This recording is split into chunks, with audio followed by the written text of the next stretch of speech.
Borussia Dortmund 2, Newcastle United 0 in the Champions League match week 4, and it is panic stations for Newcastle United. Yes, people, we're back to another Champions League match action. Today we are reacting to Borussia Dortmund beating Newcastle 2-0. They've done a double over Newcastle, and Newcastle's Champions League campaign has gone from amazing after their first two matches to now borderline panic stations. They now sit on 4 points after a possible 12, let's be honest, with 4 games played. They're third in the group with both Milan and PSG to play each other in about 15 minutes' time.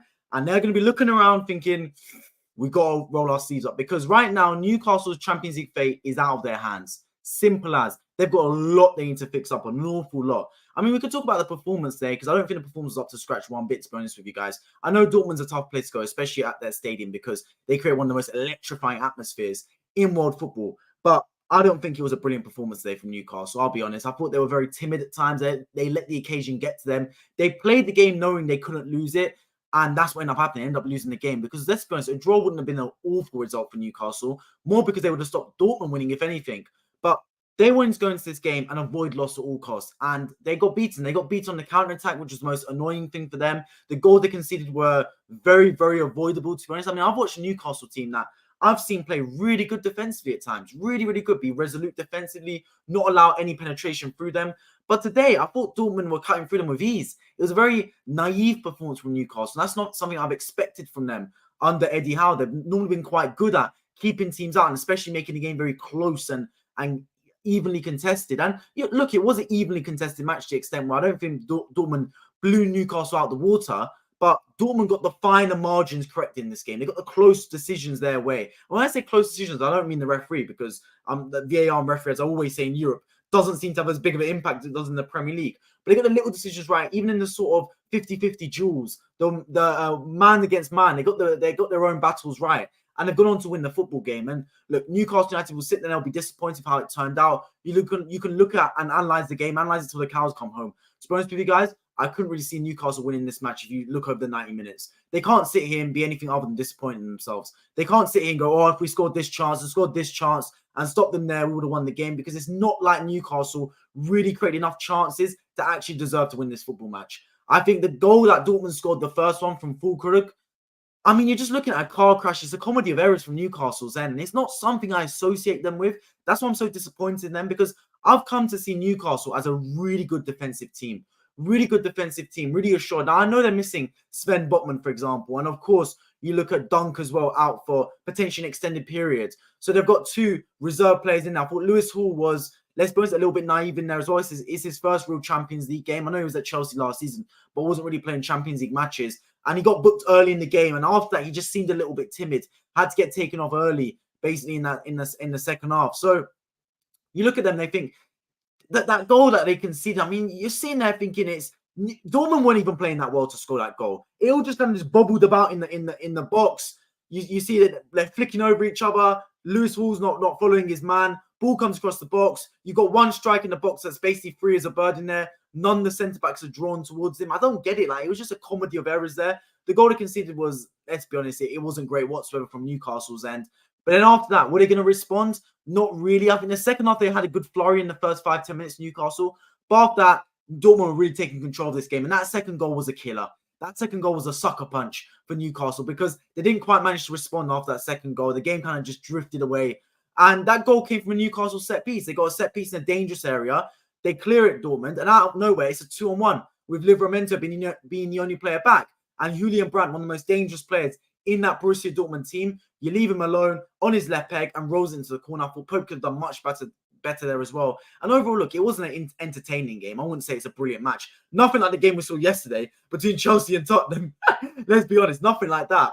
But it's a game that Newcastle need to get points from. They didn't end up doing so. Now they've got to sit there and go, it's worrying signs. They've got a game against PSG left, which is going to be a tough game. A game at home against Milan as well. It's going to be a tough game.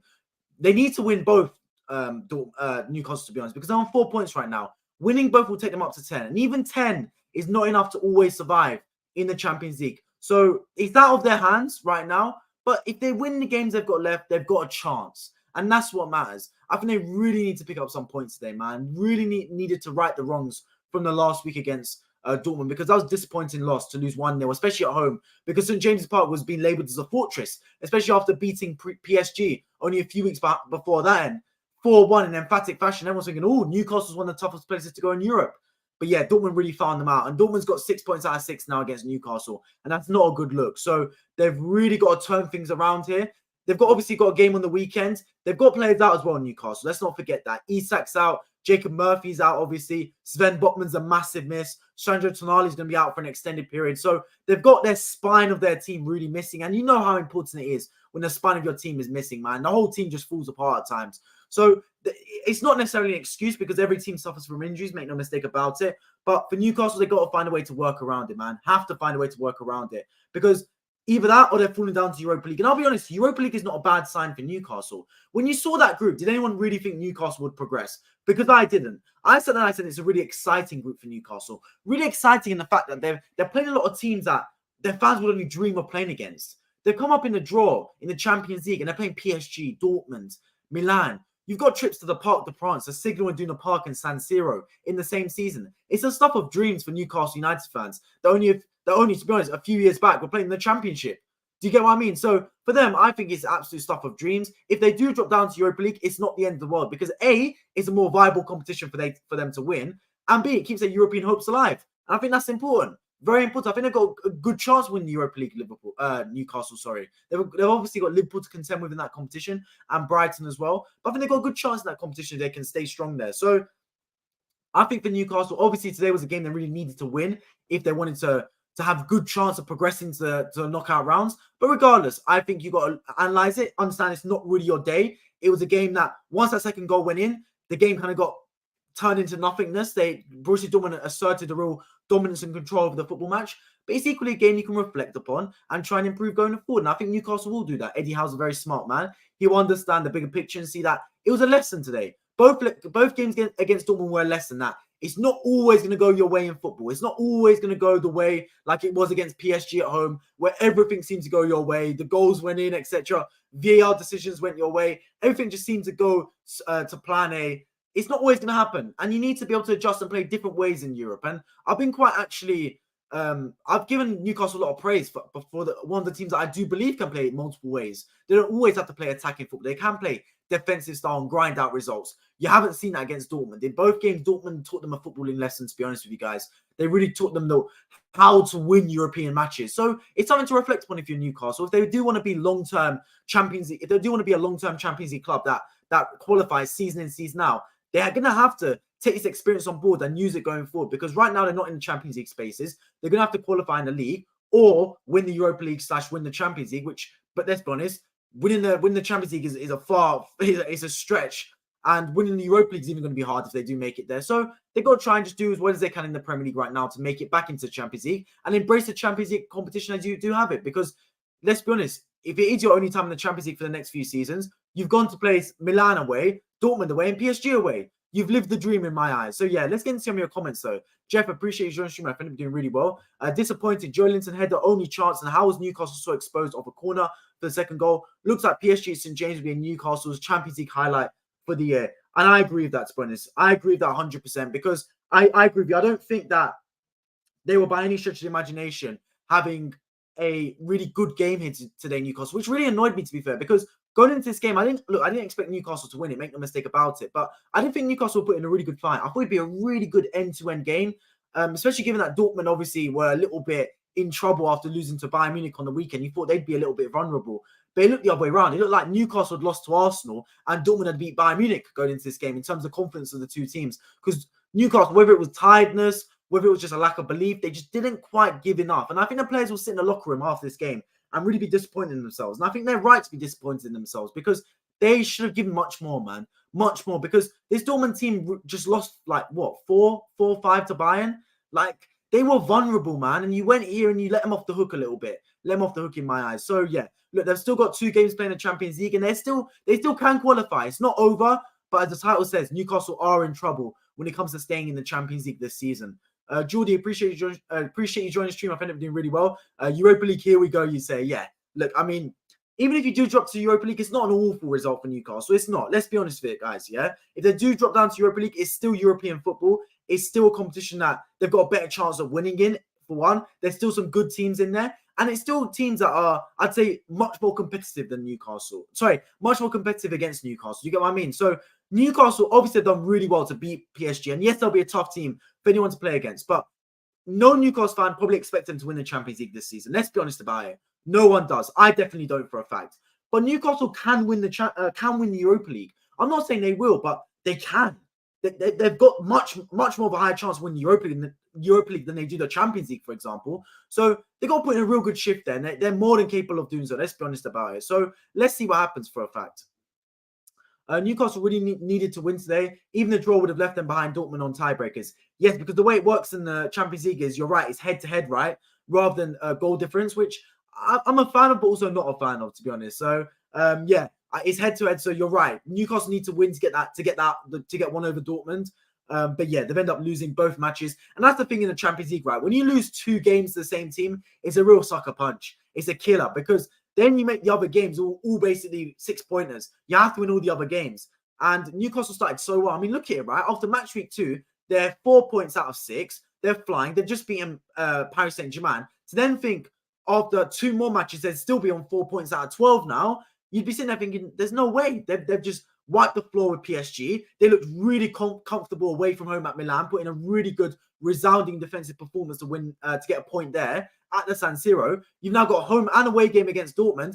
Surely you can get away with at least 3 points there, winning at home, maybe losing away. 4 points I would have expected at least, to be honest, given their first 2 games. But they've done the opposite. They've lost 3-0 in aggregate, couldn't score against Dortmund, gave away 3 sloppy goals over the 2 legs. And they've got to look at themselves and think, it's a lot to improve upon for an absolute fact. Emmanuel, appreciate you joining the stream. I think I'm doing really well. No PGMOL factor. This is the Champions League. English League is not helping matters. Look, I didn't want to be the one to say it, but you're so right. I haven't talked about the ref once this whole stream. Not once. Now, the referees in Europe are miles better than the Premier League. It's for a fact, man. So, look, I've seen all the fallout from the Mikel Arteta rant in the post-match conference. People defending him, people going against him, saying it's salty, it's distasteful. Others saying, yes, 100% he's right to do it. Look, this is my thoughts. Should Arteta have ranted like that in the post-match conference? Probably not. I'll be honest, probably not, because there's a million other things he could have talked about. I mean, he's blaming VAR like it was purely VAR's fault. I mean, David Raya was at fault. Ben White was at fault in my eyes. I don't think Arsenal played at their absolute best to even win that game, to be honest. So he sat there talking like that goal cost him 3 points. Look, it might have cost you a point, but 3 points is a bit of a far stretch, to be honest. But one thing I will say is the Premier League referees are absolutely horrible compared to the foreign refs. Let's be honest about it. So his point stands true. The way he delivered it was a little bit distasteful. I do agree with that. It was a little bit like he's just making a point because it affected them. And where was this 2-3 weeks ago when Liverpool got affected? Where was this a few weeks back when Wolves got affected, for example? Arteta's been one to defend the VAR, defend referees. Suddenly, as soon as Arsenal get affected, VAR's a problem, refs are the problems, it's a disgrace. Do you get what I mean? It's a little bit hypocritical. Where it affects you, he makes a point. So I do agree with that standpoint. But I do also agree that the refs in England are not good enough. I understand it's a tough job. I really do. But how is it the fact that when you move to the Champions League or watch Champions League matches, just like today, I don't need to talk about the referee. I can just talk about the performances on the football pitch. But when it comes to the Premier League, 9 times out of 10, I'm discussing the referees. 9 times out of 10, the VAR has intervened for the benefit or for the opposite, for bad reasons into the football game. That isn't good enough in my eyes. I feel like we need to get to a stage now where the VARs and referees in England is improved upon. Because VAR isn't the problem. VAR is used in the Champions League and it's not used badly. It's the referees who are implementing the technology. They are not good enough. I want the England to finally go out there and get the best of the best referees. Don't come out here and get these second-rate refs that just because they're English, because they are not good enough in my eyes. You need to get the top-rate referees, whether that is from foreign countries, so be it, man. So be it, because I can't be watching Champions League games and seeing the referees so dominant and so controlled of a football match and making the right decision 9 times out of 10. Because wrong decisions will be made. We can accept that. But more often than not, the decisions in the Champions League are correct. Let's be honest about it. But we move to the Premier League and it's bad decisions. Bad decision after bad decision, to be honest with you guys. So I think they need to make a change sooner rather than later because it cannot continue in my eyes. And the pundits and the people online that are saying, oh, the refs are doing okay, it's a tough job. They're not helping the situation. They're not helping it. I understand it's a tough job being a referee. I'm not going against that. I don't refute that one bit. But it doesn't mean they shouldn't be improved upon. it doesn't mean that we shouldn't try and get the best referees about. That's always been my opinion. The referee today made the game look easy. He controlled it from start to finish. A really strong performance in there.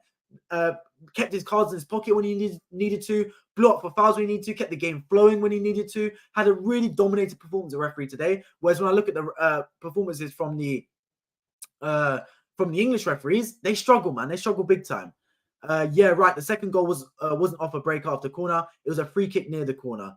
Yeah, exactly. There was a free kick that I believe, was it Livramento got fouled or Almiron got fouled or something? I think Kerem Adeyemi put in actually a really bad challenge to give away a foul in a dangerous area. Trippier whips it in, and then off the bat, you see they break literally, what was I going to say, like 30 seconds later, the ball's in the back of net from Fullkrug and Brandt, and it was a 2-on-1, and that's not good enough, man. You can't, from your own set piece, be exposed to a 2-on-1. I understand football nowadays, and everyone's a bit more gung-ho, a bit more kamikaze, you throw more bodies forward, it's a bit more forward-thinking, but you can't be exposed that badly, man. Like, let's be serious right now. That was a bad look from Newcastle United. I love when Joelinton missed that header. Newcastle tried him at striker when he joined a few years ago, and there's reasons why he doesn't play it anymore. Yeah, exactly. It was a bad miss, man. Because look, if you scored that, you're back in the game. You're back in the game, and then anything can happen. But it was a really bad miss. I do agree with you. But other than that, what other chances did Newcastle really make? What other chances did they really create from that game? And yes, that chance was probably good enough to score, to be honest. But still, I don't think Newcastle created enough in this match to really come out of there thinking, we should have got more from this game. Because they didn't really do enough. They didn't do enough, in my opinion, to really deserve to take more points from this Borussia Dortmund team. But look, there's still a lot they can learn from, and I don't believe they're going to stay in the Champions League this season. I do think they're going to drop down back to the Europa League football, but it doesn't matter because it's a learning curve for Newcastle. It's their first season in this competition. They weren't expecting to be going far in the Champions League. This was mostly for them a learning curve. An experience for the fans that have come to the Champions League for the first time in absolutely ages, and they're playing against some of the best teams in world football, some of the most electrifying atmospheres in world football. They're going to Dortmund, they're going to Milan, they're going to Paris Saint-Germain. So embrace it and enjoy it. And if you do drop down to Europa League or you do get knocked out fully, so be it, man. It's a hell of a ride for your fan base and for the club as well. But there's a lot to improve on, and there's lessons learned they can take from these games to even the Premier League games as well. No other chance you say, exactly, no other chances whatsoever for Newcastle. It was, let's be honest, a poor performance overall. But yeah, I'm going to start to round up this stream now, guys. I'm sorry it is a short one because there's other Champions League matches I do want to watch. I won't be streaming after them though because it's going to be quite late, and I've already done a stream today, but I will be back tomorrow for Arsenal versus Sevilla in the Champions League, and then of course back on the weekend for the Premier League streams as well. If Milan can beat PSG today, then Newcastle making Europa League will be a stretch. Yeah, I agree. I think it's got to a stage now where Newcastle need to hope PSG win, so Milan finish hopefully fourth, and they can still progress into the Europa League by finishing third. I think that's the main thing. I agree with you in that respect. But yeah, drop a like down if you did enjoy the stream. If you are new around here, make sure you do subscribe on my road to 5,000 subscribers. Up my football, I appreciate everyone for tuning in, and I hope to catch you all in my next stream. Take care.